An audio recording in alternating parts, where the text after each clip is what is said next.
Hoje já é Páscoa. A contagem dos dias dos judeus se dá de modo diferente da nossa. O judeu conta o dia do nascer ao pôr do sol. Portanto, exatamente na hora em que Jesus morria, por volta de 3 horas da tarde, o horário exatamente pontual que nós iniciamos a nossa celebração, nas sinagogas, mais especificamente no Templo de Jerusalém, eram imolados os cordeiros que seriam assados para a noite seguinte, a noite do Pessach, da Páscoa judaica. Portanto, desde ontem, quando nos reunimos para a ceia, aos que estivemos juntos, a partir de agora e até a noite de amanhã, tudo é Páscoa, tudo é um grande convite à passagem.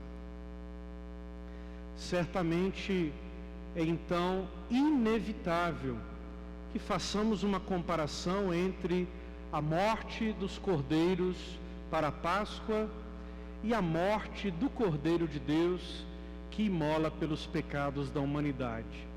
Mas é muito importante que nós não façamos isso mais de modo romantizado, piedoso, extremamente doce demais. Mas é muito importante entender que o processo, a morte, a paixão, a crucifixão de Jesus se dão todas a partir de uma grande unidade. Assim como eu e você não podemos separar no corpo, podemos até pela análise sim, mas não separamos o que é o músculo, o que é o sangue, quando vemos um corpo inteiro. Assim também não podemos separar a morte de Jesus pelos nossos pecados, da morte de Jesus como um grande processo injusto movido pelas autoridades do seu tempo. O Templo de Jerusalém talvez fosse, naquela época, o banco mais bem-sucedido do Oriente Médio. Um dia que Jesus curou alguém perto de um escriba e disse assim: vai, não peques mais, a tua fé te salvou.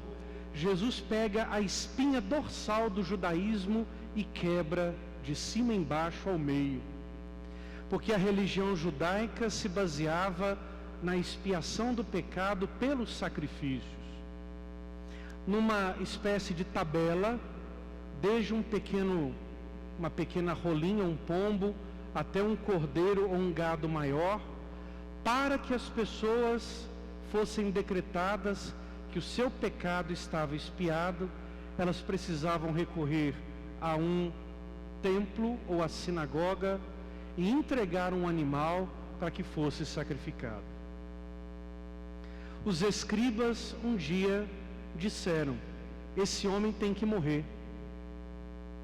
Se ele não morrer, o que vai acontecer com a gente? Toda a nossa estrutura vai cair por terra. Quando o povo, no pátio do sumo sacerdote, ao lado do gábata, do pavimento, responde, insuflado por Anás, Caifás, mestres da lei, escribas e fariseus, os grandes partidos político-religiosos do tempo de Jesus, dizendo para Pilatos: se você não condenar esse homem à morte, você se torna inimigo de César. Praticam naquele momento as pessoas a mais rasteira, a mais sórdida, a mais baixa, o mais baixo golpe ao direito que alguém pode dizer. O processo de Jesus foi um processo absolutamente injusto e ele foi condenado sem direito de defesa, porque foi insuflado pela turba e pelos interesses mais sombrios daqueles poderes instituídos do seu tempo. Pregar a paz não dá dinheiro. Curar doentes e fazer com que os doentes não precisem voltar para o templo para agradecer também não justifica nada. Mas ele ofereceu o seu sofrimento e o seu processo injusto pela expiação de nossos pecados. É por isso que hoje nós rezamos, na primeira leitura, aos que chegamos no horário, o capítulo 52 do profeta Isaías, que diz: eis o meu servo, será bem-sucedido, sua ascensão será ao mais alto grau.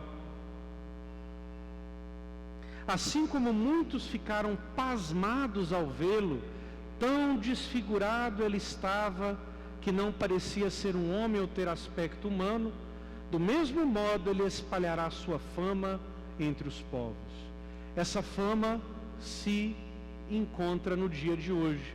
Nós estamos aqui porque um dia este inocente, injustiçadamente condenado, ele morreu oferecendo-se, apesar do injusto processo, pelos pecados da humanidade, pedindo para todos nós que prestemos atenção a todos os condenados da história, que tenhamos a mais absoluta certeza de que verdadeiros discípulos dele nunca poderemos ser coniventes, apoiadores e muito menos tolerantes com qualquer tipo de violência, violência física, violência moral e violência social, que continua escambando pelo mundo afora, um mundo que ainda diz que somos, entre cristãos, católicos, ortodoxos e protestantes, mais de 2 bilhões de pessoas no mundo. Como entender tanta violência? Talvez possa entender quando descobrimos que talvez sejamos 2 bilhões e pouco de pessoas somente batizadas, mas nós ainda precisamos aprender a seguir Jesus.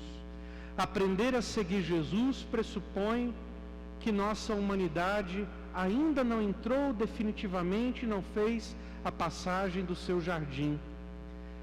Se vocês voltarem para casa, abrirem o capítulo 18 e 19, que nós acabamos de ler do Evangelho de João, vão perceber algo que passa despercebido, que não é um detalhe, mas é uma grande peça teológica.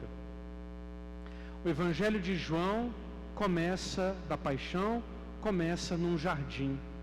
O Jardim das Oliveiras, na madrugada após a ceia, aonde Judas já havia combinado a traição e levado um destacamento de soldados, não ainda os soldados de Pilatos, mas os soldados de Herodes. Então eu pergunto, um poder religioso precisa ter soldados? Um poder religioso precisa ter arma?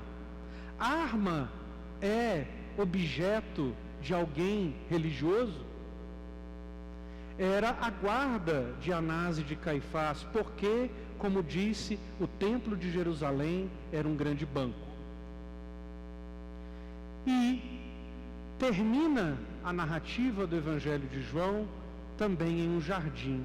Esse é outro, é o jardim do Gólgota, é o jardim do Morro da Crucifixão, aonde, como aos que conhecem a Terra Santa, pedregosa como é, cheia de pequenas cavernas, lá debaixo daquele jardim se encontrou então um túmulo, que José de Arimateia, com a ajuda de Nicodemos, vão depositar então o corpo de Jesus. O que o Evangelho de João quer dizer? Do Jardim das Oliveiras ao Jardim do Gólgota se desenvolve uma grande passagem. Como falamos passagem em hebraico? Pesach. Como traduzimos Pesach em português? Páscoa. Portanto, toda a paixão de Jesus no Evangelho de João é a sua grande Páscoa, que deve ser também a nossa grande Páscoa, vencido o pecado original no Jardim do Éden, um jardim que não deu certo. Agora o pecado é vencido definitivamente no Jardim do Gólgota, aquele que renasce e vai amanhã nos ajudar a cantar de novo glórias, aleluias, tocar sinos e tudo mais, para dizer ao mundo inteiro que a força do amor não pode ser contida pela força da violência. Indicando, buscando, pedindo, clamando, implorando com que eu, você e todos nós, que daqui a pouco vamos piedosamente beijar o crucifixo, para que todos nós não sejamos de modo algum coniventes com nenhuma violência e muito menos propagadores da violência, porque hoje precisamos sair com uma resposta muito clara a uma pergunta que é tão clara quanto a resposta: de que lado nós queremos estar? Do lado dos que gritaram fora, crucificam, solte Barrabás e crucifique Jesus? Ou nós queremos estar do lado de Maria de Cleofas, de Madalena, de Tiago, de João, de Bartolomeu e de tantos outros anônimos que viram acontecer toda essa barbárie injusta, uma história de violência? Temos que não deixar de entender que a história da paixão é uma história sobre a violência. E a violência, como vai dizer René Girard, filósofo francês, é uma grande história de mimesis, de mimética, de imitação. Quanto mais violência vemos, mais violência criamos. Quanto mais violência criamos, mais ódio se faz. Quanto mais ódio se faz, menos amor tem. Que esse inocente que se coloca calado diante de Pilatos quebre a espinha dorsal do nosso ódio, da nossa indiferença, do nosso despudor diante dos crucificados de todos os tempos.